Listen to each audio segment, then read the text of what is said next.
I know, you, me, we, as hobbyists that keeping koi fish, are often bored with fish that are difficult to grow.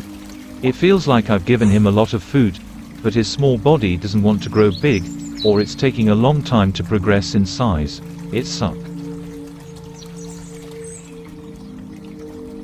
In fact, we have done the maximum maintenance.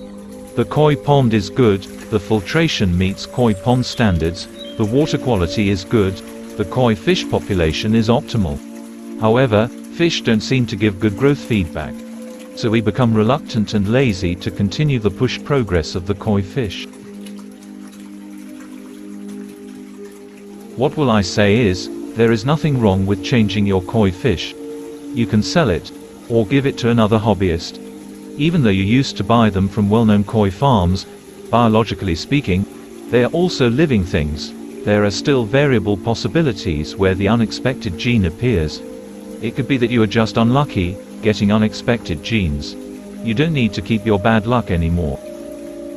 Then, we too will want to find a replacement for the fish. New fish tend to give good feedback on what we give them. Because, like it or not, we also want to feel the satisfaction of growing from our maintenance of koi fish in the pond. Feed him so he grows up fast, feed him good quality and bulky body. It must be satisfying and fun to keep koi fish that give cool feedback and progress like that. Remember, koi maintenance costs are definitely not cheap. In this case, of course, the kawarimono koi group is the choice, for what we talk about the growth of the koi body. Why kawarimono? Maybe you will ask like that. Actually, it is not certain why the kawarimono koi group tends to grow more powerfully than other koi groups, although that is a fact on the ground, which we very often see with our own eyes.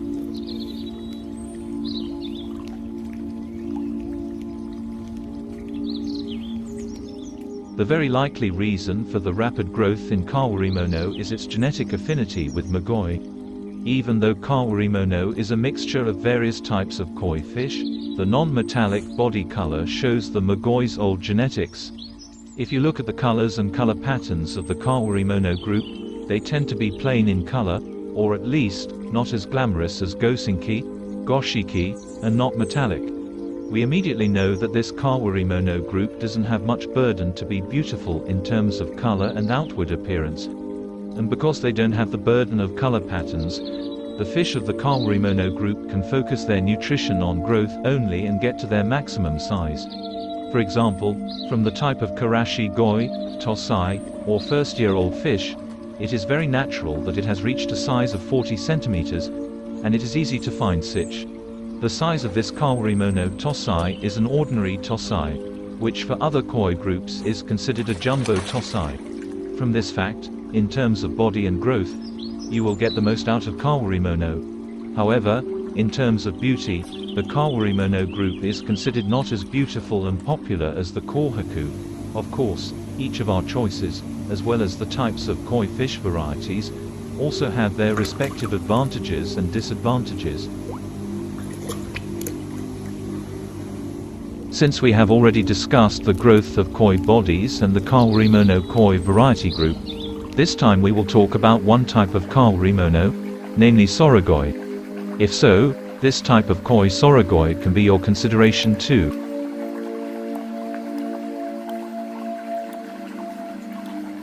Soragoi, the literal meaning of sora and goi, i.e. blue koi. There are also those who interpret it by the name of the blue dragon. The exact nature of it is uncertain, but what we can gather is that the grayish color of soragoi is actually based on blue, or indigo.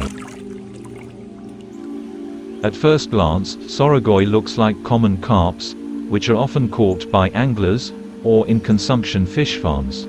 The difference is, soragoi is more gray, compared to black magoi. But, is the color of the blue-gray soragoi a striking color that is beautiful in the pond?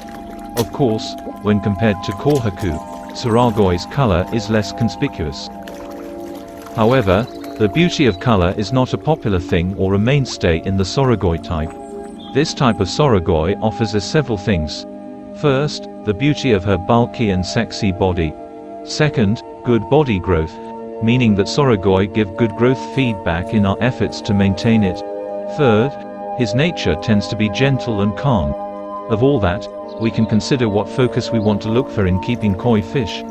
If you've had enough of bright colors, but want to look for other features in your koi pond, soragoi is a great choice. If you already know, or have experience keeping chagoi, karashagoi, or midoragoi, so actually the soragoi will not be much different, because they are from the same family, so they are the same as each other, only the color is different. Like the chagoi, soragoi are closely related to their mogoi ancestors, and can grow to enormous sizes. Adult soragoi usually reach a length of more than 30 inches, or 75 centimeters. Where this jumbo size is a size that is very commonly achieved by soragoi. So if you want to have a koi that is variable, there is a 90% chance that it will definitely be jumbo. Soragoi is a perfect choice.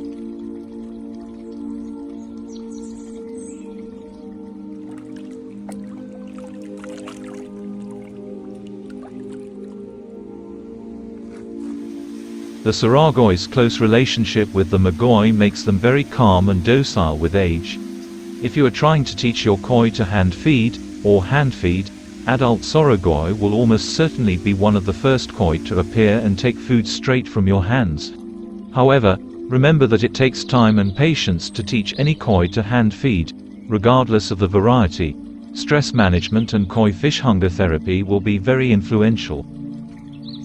While the soragoi isn't as colorful and showy as most other koi varieties, its unassuming appearance, coupled with its docile nature, can provide a wonderful balance to the other koi in your pond.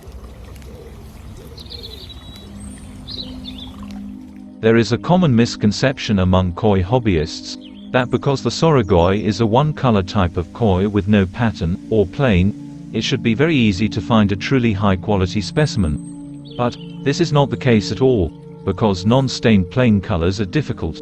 In fact, it is indeed very difficult to find a truly top-class soragoi. Body conformation is the most important. The head should be symmetrical and properly sized with the rest of the body. The shape of the nose should be correct, meaning not too short and rounded, or too long and sharp, like a parrot's beak. Additionally, the body should be symmetrical and torpedo-shaped, meaning thick around the pectoral fins and tapering evenly downward toward the caudal fin. Where a plain koi will stand out if it is bulky, that is, the koi's shoulders must be bigger than its head. The fins themselves must also be symmetrical and flawless. Because soragoi have no pattern, extra attention must be paid to the arrangement of the back pattern in the shape of the salic shells, or webs. This mesh pattern should look neat. Missing scales are easily visible due to the lack of pattern. Also, be on the lookout for spots or scales that are a different color than the others. This will ruin the overall look of the soragoi uniform, and will only become more noticeable as the koi ages, and will be a pain to the eye. There are simple tips on choosing small soragoi that will be big and jumbo when they grow up.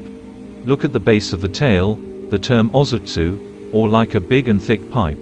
The small soragoi with a thick base of tail, or ozutsu, are fish that become large and thick as adults.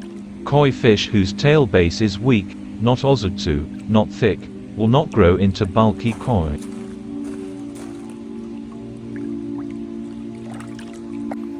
Thank you for watching. Don't forget to support this channel by pressing the subscribe button.